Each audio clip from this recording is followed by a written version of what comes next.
مرزا غالب کے ایک خط کو نظم کے قالب میں ڈھالا ہے۔ مرزا تفتہ کے نام از محمد خلیل الرحمن۔ جانے غالب، یاد آتا ہے تمہارے امی جانی سے سنا ہے، میری فرہنگ دساتیر آپ کے گھر پر ہے شاید۔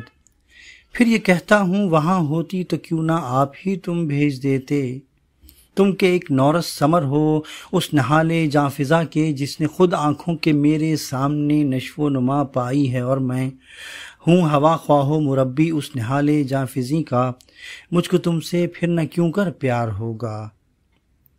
اب تمہیں دیکھوں میں کیسے، اس کی دو ہی صورتیں ہیں، تم ہی دلی آؤ یا پھر میں لوہارو آ رہوں، پر تم ہو مجبور اور یوں معذور ہوں میں۔ خود یہ کہتا ہوں کہ میرا عذر زنہار اس طرح مسموع نہ ہو، جب تلک یہ نہ سمجھ لو کون ہوں میں اور میرا ماجرا کیا۔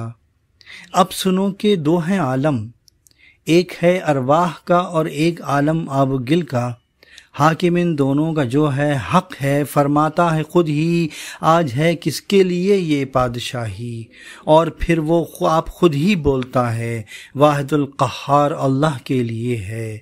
یوں اگرچہ قاعدہ ایک عام ہے یہ، اس جہان آب و گل کے سارے مجرم عالم ارواح میں پاتے سزا ہیں، لیکن ایسا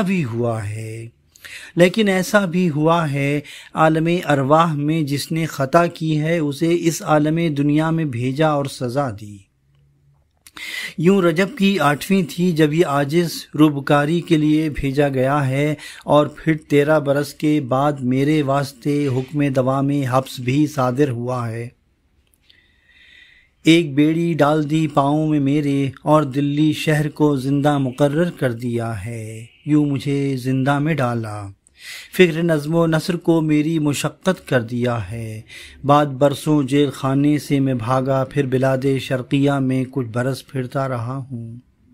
مجھ کو پایا کار کلکتے سے پکڑا اور اسی مجلس میں لا کر لا بٹھایا۔ جب بغاوت پر مجھے آمادہ پایا، 2 بڑھا کر اور ہتھکڑیاں لگا دیں، پاؤں بیڑی سے فگار اور ہاتھ ہتھکڑیوں سے زخمی، یوں مشقت اور بھی مشکل ہوئی تھی، ساری طاقت یک قلم زائل ہوئی، پر بے حیا ہوں۔ پھر گزشتہ سال بیڑی اس عقوبت خانے زندہ میں چھوڑی، 7 ہتھکڑیوں کے بھاگا اور مراد آباد پہنچا۔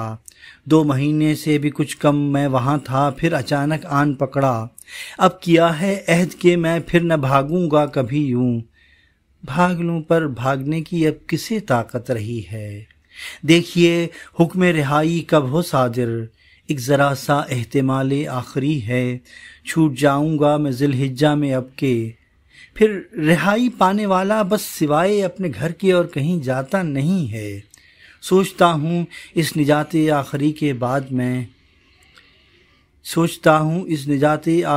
بعد میں بھی عالم ارواح جاؤں۔